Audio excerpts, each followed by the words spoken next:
Hello, I'm Eric Huffnagel, Executive Director of the Michigan Coalition Against Homelessness. I want to thank you for your interest in learning more about homelessness and the homeless response system, and for taking the time to view this presentation. It's been developed to provide you a better understanding of the issue of homelessness by looking at the data, how the work is organized at the state and local level, and key funding systems. Let me quickly review the agenda. First of all, we're going to hear about the data. We're going to learn about the Michigan Interagency Council on Homelessness and the Campaign to End Homelessness. We'll also then hear from our partner with Michigan Department of Health and Human Services regarding their programming, and then likewise the Michigan State Housing Development Authority programming. And then we will move on. Next slide, please. Okay, I'd like to introduce Jerry Leslie with the Michigan Coalition Against Homelessness. He's the project director of the Michigan Statewide Homeless Management Information System. Jerry, please share about the 2020 annual report. Very good, and thank you very much, Eric. And go ahead and go to the next slide. So each year, the Michigan Campaign to End Homelessness publishes the annual report about ending homelessness in Michigan. This year was no exception in 2020, although the pandemic played a major role in the publishing of this report. As we go through the report today, you will see that the interface between the pandemic and homelessness is a significant theme that shaped how we talked about homelessness because of the fact that both were very intimately intertwined. Good. That's it. So one of the big things that we saw within 2020 is we saw a 19% decrease in the overall number of homeless persons within the state of Michigan. If you look across the regions in the state, there was a pretty consistent drop across most of the state. The only place where we did see a slight increase was up into Region 1, which is the Upper Peninsula. However, in the Lower Peninsula, especially in many of the major population centers across the southern half of the Lower Peninsula, there were significant population decreases, as you can see from the graph. And go ahead, Lisa. So what drove the change this year? So it's impossible to really know all of the factors involved in it, but there are a couple key findings that we have been able to uncover based upon the work that we did with our partners in the field and with looking at the trends and statistics we saw. The first of it was because of the federal eviction moratorium. This led to many people who would otherwise have become homeless during the pandemic. They were secure and did not get evicted from housing. And because of this did have a very significant impact in the number of people entering the front door on homelessness. So according to the 2021 Poverty Solutions Eviction Report, there was a 65% decrease in the eviction cases filed in April through December of 2020 compared to the same time frame of 2019.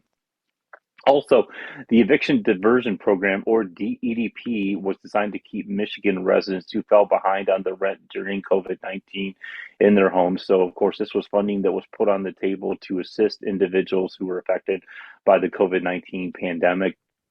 Overall, $60 million was allocated for assistance, $50 million went directly into rental assistance, and $10 million was used for case management and legal aid. This did have a major impact in keeping people in housing that otherwise may have been at risk for losing their housing. The third thing we discovered was clients chose not to seek services.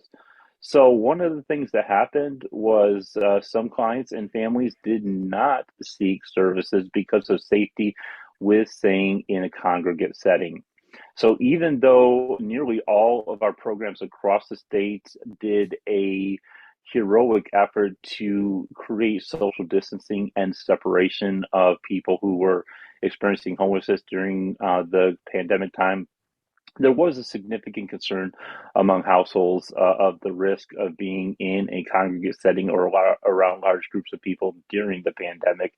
And because of that, we saw what we term a client-refused referral to community shelter. So instead of seeking services, we often saw that people chose to stay with friends or family, or unfortunately, even in some cases, to sleep outside or in a car. The other thing we saw was that friends and family were very much more open to keeping people housed who would otherwise have ended up homeless during this time window. And they were able to support them for longer periods of time than would have happened if we were in a non pandemic standing.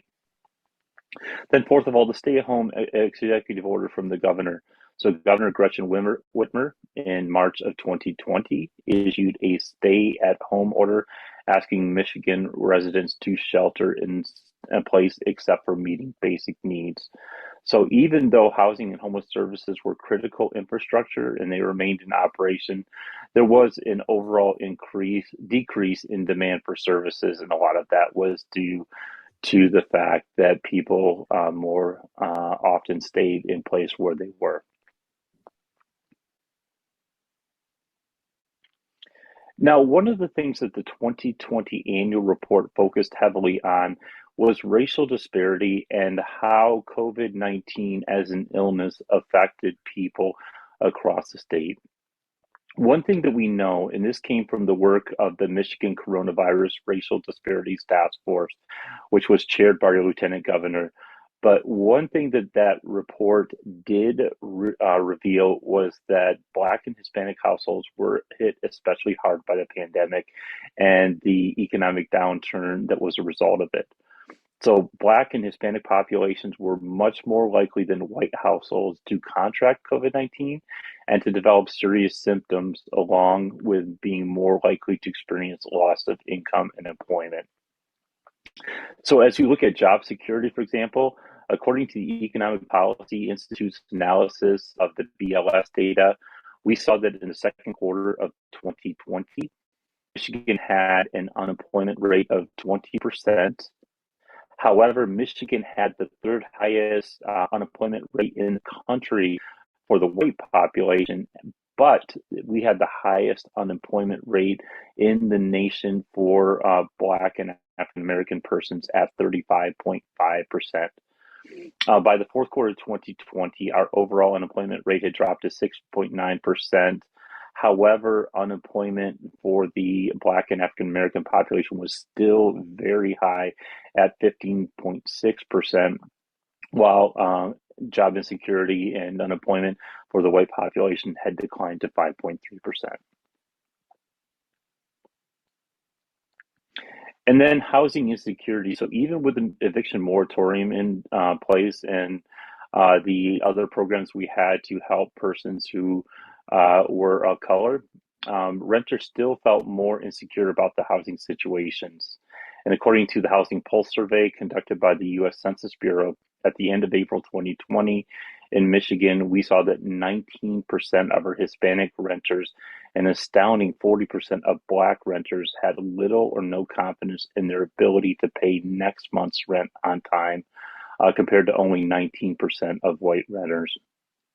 Also, the interim report from the Coronavirus Task Force demonstrated that the Black population was much more likely to contract COVID-19 and very much more likely to die from COVID-19 than the white population we had in the state of Michigan.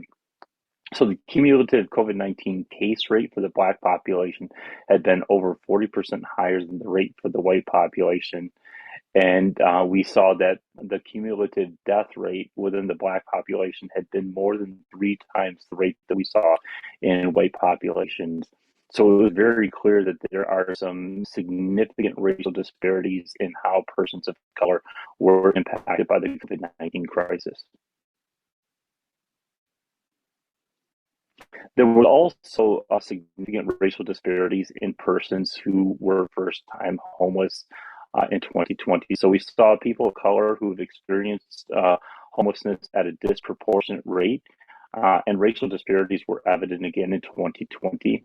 So, for example, Black persons within the state only represent 14% of our total Michigan population.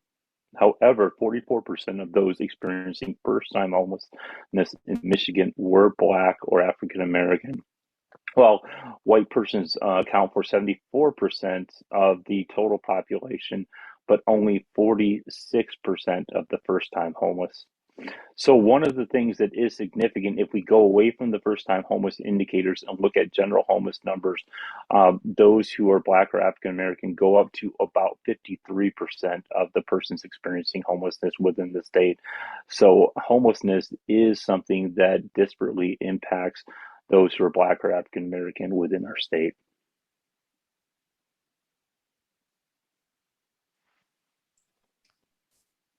Very good. Thank you, Jerry. Appreciate that. We're going to move on now and talk a little bit about the Interagency Council on Homelessness and the campaign to end homelessness. And I'd like to welcome our next presenter. Kelly Rose is the Chief Housing Solutions Officer with the Michigan State Housing Development Authority. She also serves as the chair of Michigan's Interagency Council on Homelessness. Welcome, Kelly.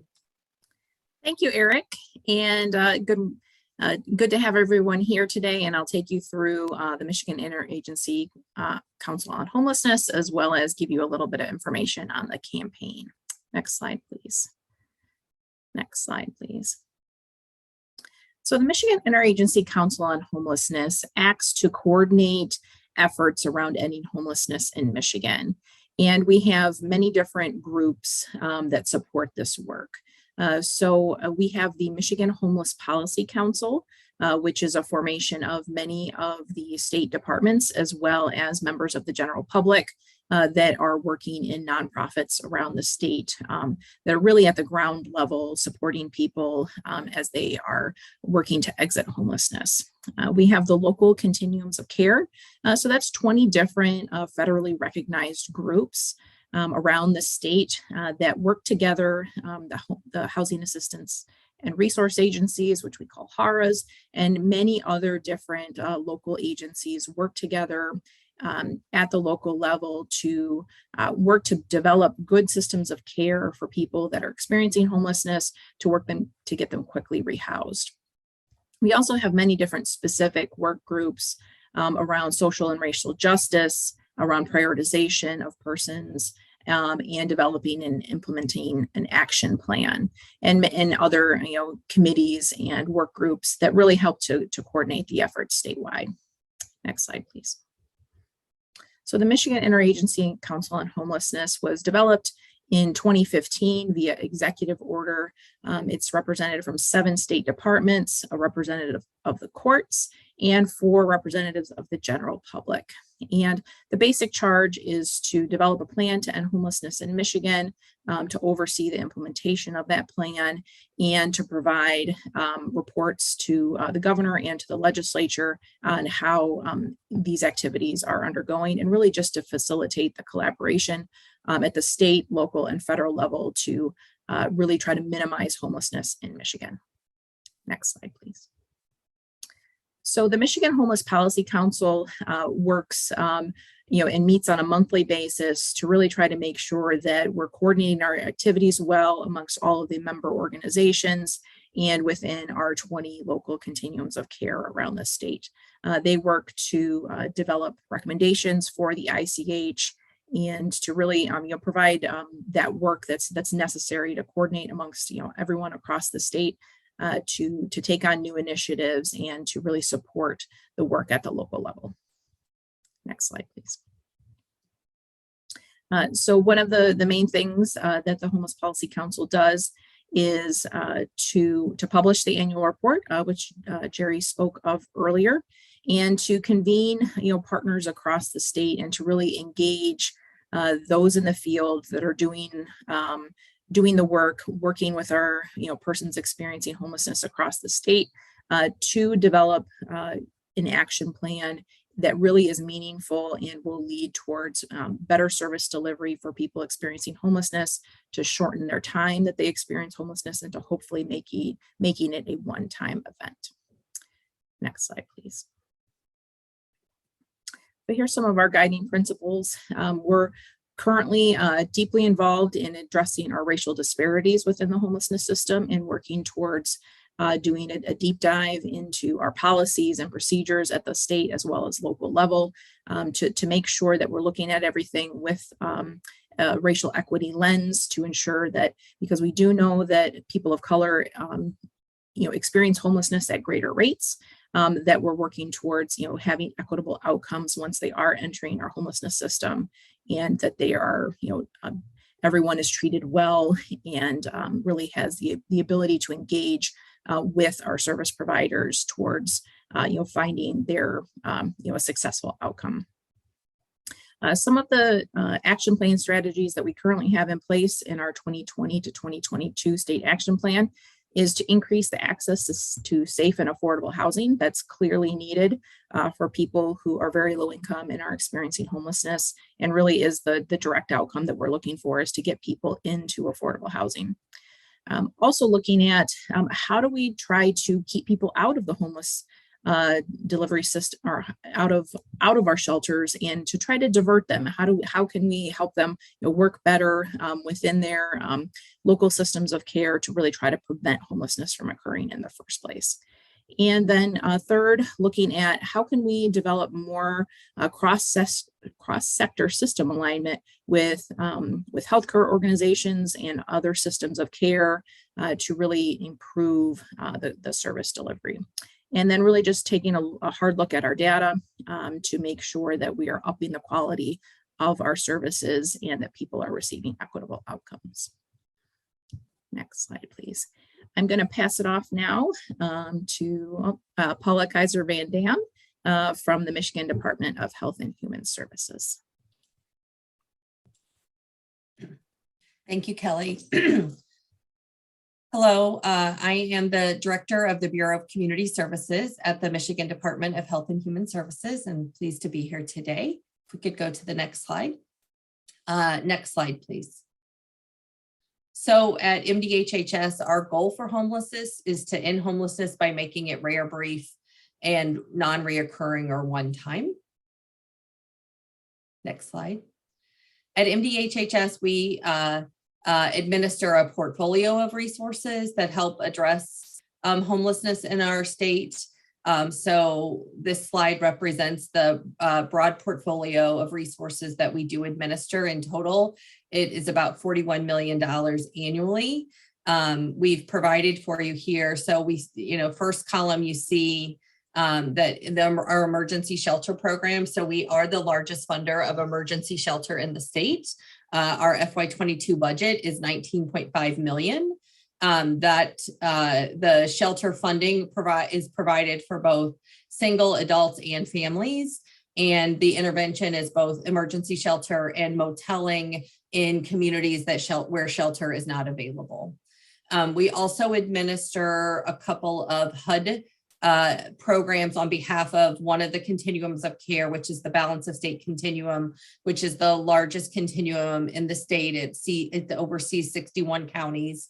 So we administer a rapid rehousing program in the amount of $4.5 million. Again, that's a short-term, sort of 18 to 24-month rental assistance program for singles, adults, and families. We also administer a permanent supportive housing program on behalf of the Balance of State Continuum at the tune of $5.7 million. These are resources that are really geared towards our most chronic homeless population. And those dollars provide both rental assistance and case management to help get these individuals housed and to keep them housed. We are also the statewide administrator for the homeless and runaway youth funding in the amount of $7.7 million. And so that provides emergency shelter and transitional housing for youth and young adults. And then we also administer the housing opportunities for persons with AIDS, often called HOPWA, and it's $1.8 million. It serves single adults with HIV and their families, and it provides short and long-term rental assistance. And then our final resource is our projects for assistance in transition from homelessness, which is often called PATH. And this is our street outreach program. So we're funding teams in communities to go out and engage with folks who are living on the street and are unsheltered, and hoping to engage them in services. So we have $2.4 million available to do that work statewide. And we target unsheltered adults and families with serious mental illness or substance use disorder that are on the streets. Next slide. In addition to the portfolio of work that we do, we've also for the last several years been implementing a health through housing initiative. And through that work, we've been able to utilize the state homeless data. We've been able to bring it into the state data warehouse and match that against some of the key data sets that our department is responsible for, such as Medicaid and other data sets, and to then begin to do programming based on what that data matching is telling us. So for example, with our Medicaid match data that we did, we looked at the utilization of Medicaid and medical resources for the homeless population compared to the average Medicaid beneficiary. And what we found was that our homeless population was more expensive than our average Medicaid beneficiary. They had higher rates of emergency room utilization. They had higher rates of inpatient stays. Overall costs were higher for this population.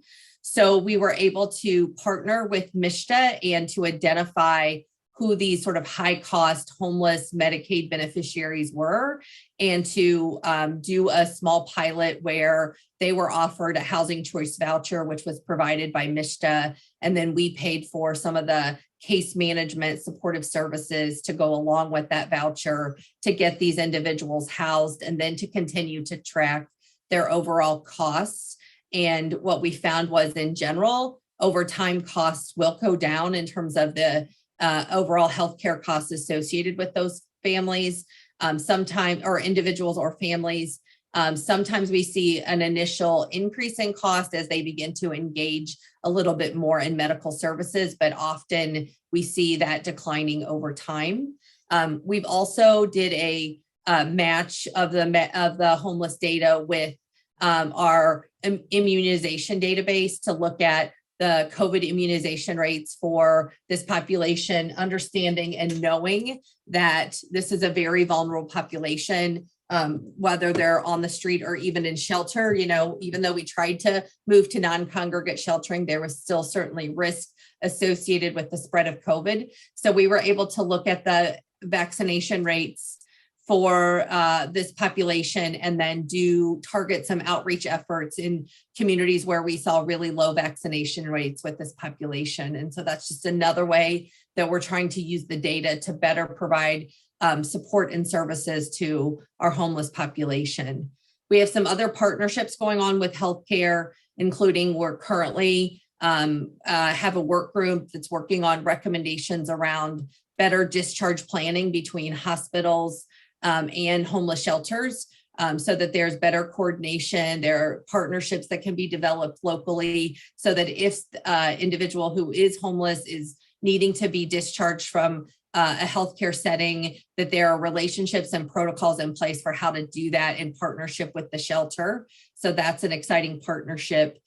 We are also doing some work around creating information where the Medicaid health plans would know who of their beneficiary population have experienced homelessness, as a way to try to better coordinate services through the health plans and through the community mental health organization. So both of them will sort of understand and know if someone they're currently serving or have enrolled as a beneficiary has experienced homelessness or is currently experiencing homelessness. So that we believe there's a lot of correlation between overall health outcomes and housing. And so we're really working to ensure, that we can make those connections and to ensure that there is overall care coordination that's happening between our homeless service providers and the healthcare partners that are also serving these same individuals.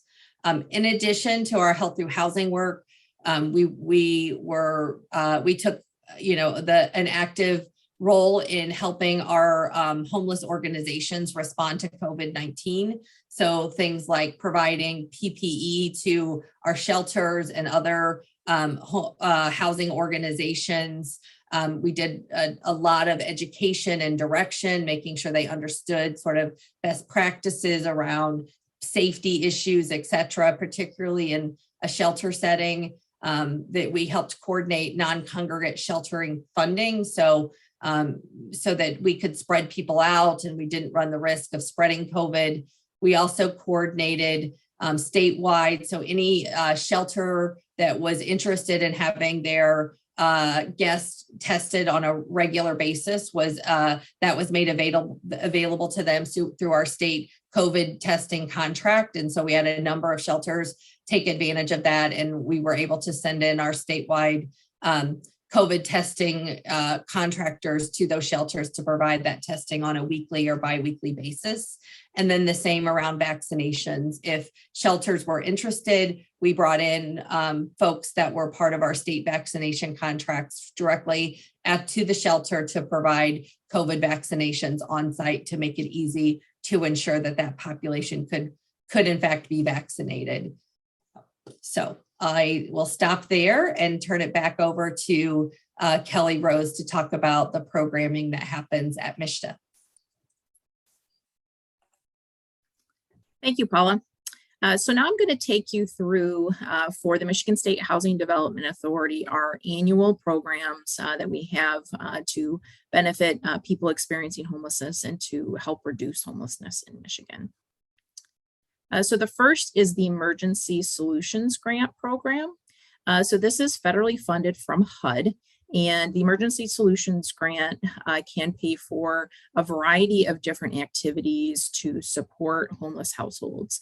So we do this through nonprofit organizations across the country, or across the state, which we call housing assistance and resource agencies. So they provide street outreach services to engage with people who are sleeping outside or who are sleeping in their car, to get them to engage in services, to come inside to emergency shelter and work to get them housed. We also fund emergency shelters across the state and work towards preventing homelessness. So, helping people catch up on their rent to avoid an eviction is another one of the ways that ESG can be used. We also help to get people rehoused with rapid rehousing. So generally paying for anywhere between 3 to 12 months of rental assistance after someone has experienced homelessness, and providing them services with, getting connected to employment and, getting them connected with healthcare to really try to make sure that after that short term of rental assistance is concluded, that they can maintain paying the rent on their own and remain stably housed. So ESG is distributed all across the state. Every single, all 83 counties are covered by this program, and it really works to, to help kind of be the glue that holds everything together within the local homeless care system. Next slide, please. Our Housing Choice Voucher Program is one that we have really dedicated towards trying to make sure that people who have experienced homelessness have a good resource towards a permanent subsidy. So MSHDA administers over 28,000 vouchers statewide, and we are the largest statewide program in the country. We have had a homeless preference for our program since 2011, which essentially means when we have new vouchers available that we are able to offer, we are first offering them to homeless households.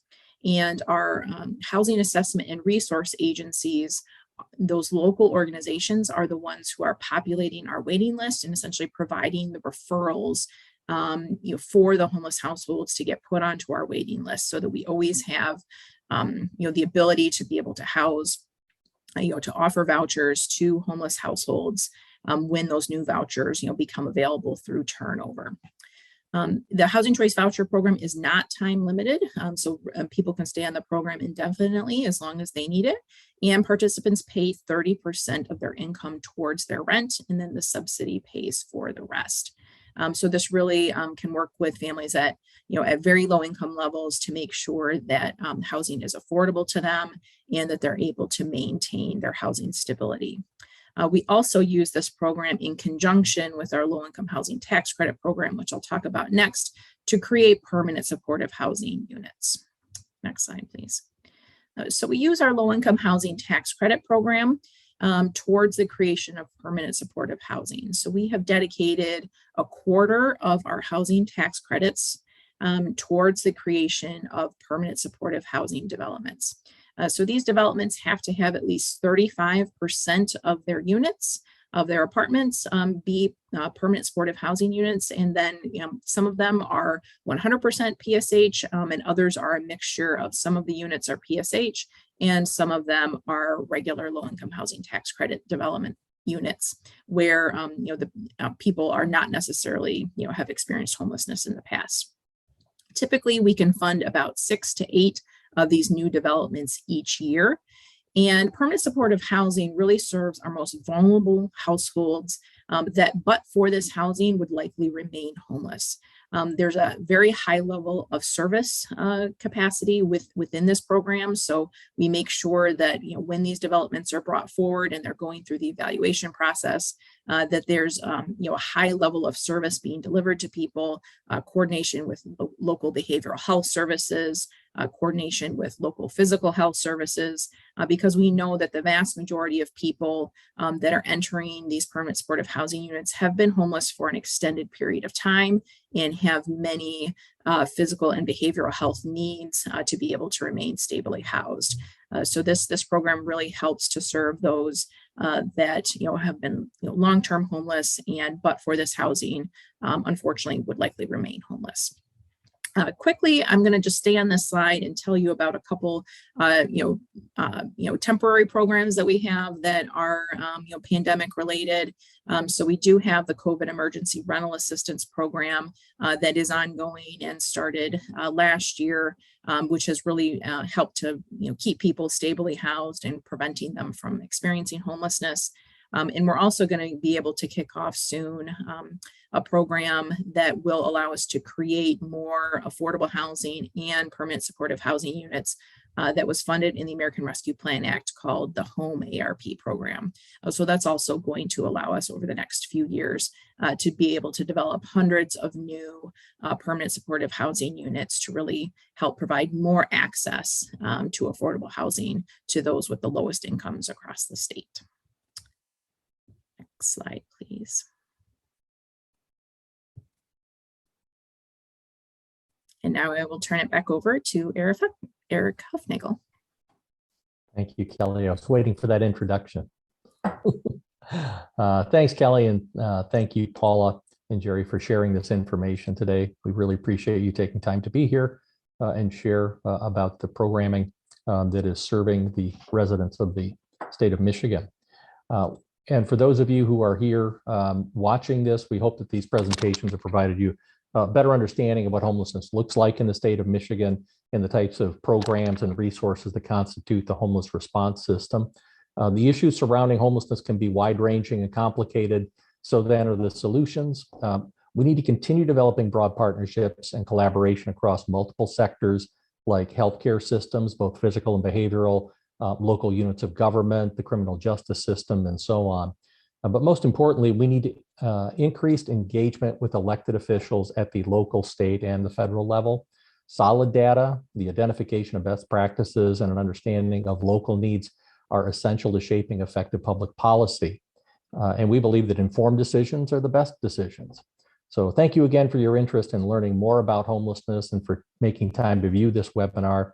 Please don't hesitate to reach out if you have any questions or would like any additional information.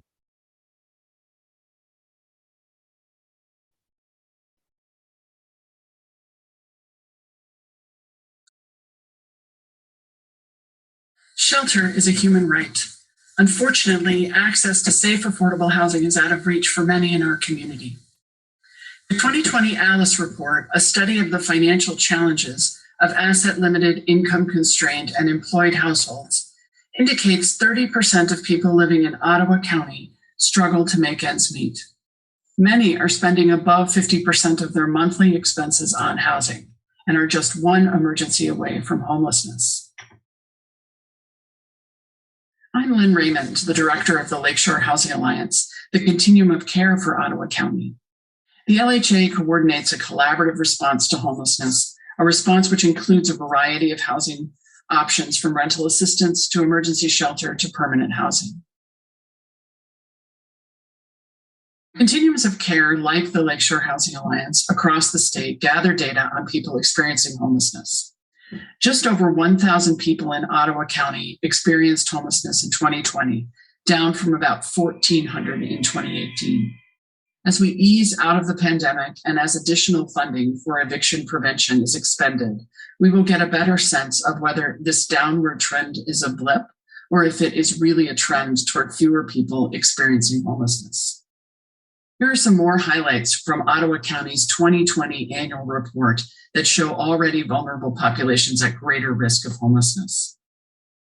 20% of the people counted as homeless in Ottawa County's 2020 report reported a recent history of domestic violence. 50% of the total reported experienced domestic violence at some point in the past. While other populations decreased, the number of seniors and veterans experiencing homelessness increased from 2019 to 2020. 23% of people reporting homelessness in Ottawa County identified as Black or African American. The census reports that the Black population of Ottawa County is 2%. 35% reported having a disabling condition. 19% identified as Hispanic or Latino compared to 10% of the general Ottawa County population. And this Ottawa County Street Outreach team identified hundreds of people who experienced unsheltered homelessness at some point in 2020. And there are challenges to any approach to ending homelessness: enough housing options, enough landlords willing to participate in housing programs. Also, some individuals have extensive barriers to housing that can be very difficult to overcome. There are paths to permanent housing for many seeking stability, but the paths get murky for those with high or multiple barriers. Housing Next, an Ottawa County nonprofit, conducted a housing needs assessment in 2018 with an additional update in 2021. The assessment estimated the number of rental housing units needed by area median income that Ottawa County needs between 2020 and 2025. Units needed in the 0 to 50% AMI is 1,515. 1,065 units are needed in the 50 to 80% AMI range, and 818 in the 80 to 100% AMI range. Currently, Ottawa County has 475 housing choice vouchers. There are at least 50 landlords who are willing to accept HCV as a source of income, and we need more. Many landlords are reluctant to get involved in the program due to misinformation about the program or misunderstanding about the people who utilize the HCV. The City of Holland in Ottawa County is the only municipality that has a source of income protection included in its non-discrimination ordinance. Countless times over the last years, some of our most vulnerable residents have been unable to secure housing because landlords are unwilling to participate in the HCV program. Ottawa County's two main population centers, Grand Haven and Holland, are also tourist areas, and there are two universities, which increase interest in short-term rentals. Both population centers have established ordinances to limit short-term rentals. Unfortunately, there is legislation pending at the state level which will limit the ability of municipalities to control short-term rentals. This could result in many more units going offline as long-term rentals, thus increasing the demand and cost for the remaining few. The greatest needs are embedded in our greatest challenges. The lack of housing has limited the ability of housing providers to identify units for people experiencing homelessness. Included in that need for housing is the need for permanent supportive housing. 44 people were tracked in our system as chronically homeless, which indicates a disability of long duration. The people are in dire need of a permanent supportive housing solution. The Lakeshore Housing Alliance follows the Housing First model. According to the National Alliance to End Homelessness, Housing First is a homeless assistance approach that prioritizes providing permanent housing to people experiencing homelessness, thus ending their homelessness and serving as a platform from which they can pursue personal goals and improve their quality of life. Housing First is based on the theory that client choice is valuable in housing selection and supportive service participation, and that exercising that choice is likely to make a client more successful in remaining housed and improving their life. Additional funding for supportive services would go a long way to ensuring long-term housing stability. The key to ensuring the needs of people at risk of or experiencing homelessness are met is collaboration. The centralized intake system of prioritizing those most in need requires ongoing communication and connection among service providers. For some people experiencing homelessness, it can take years, requiring persistence and an enormous amount of social support. 10 years ago, there was much less sharing of information with Ottawa County organizations. While cooperating, we were siloed in our efforts to identify housing. The creation of a team of housing providers who address the needs of people with high barriers helped to break down those silos. Now, with the express permission of the individual or household, the team talks together about housing opportunities. The establishment of a strong outreach team is helping the LHA meet its goal of prioritizing people who are experiencing chronic homelessness. I can think of one individual whose involvement in housing programs spanned more than a decade. I knew James when I was a case manager in a transitional housing program many years ago. James cycled in and out of homelessness, accessing every level of housing services from emergency shelter to transitional housing to home ownership and back again to living unsheltered. He was suffering from a serious mental illness and other physical disabilities that made it difficult for him to maintain employment, but he tried over and over again. It wasn't until Ottawa County established an effective street outreach team that we as a continuum of care began brainstorming together about long-term housing options for James. James was engaged with a local church who agreed to continue to support him once housing was identified. After years of unstable housing, James has been stably housed for more than a year. I ran into him at the start of the pandemic when I was volunteering at a local soup kitchen. He came in for his takeout meal and we started talking. We've known each other for years at this point. He soon grew antsy and said, "Well, I have to get home now." And that's what we all hope for, a place to call home.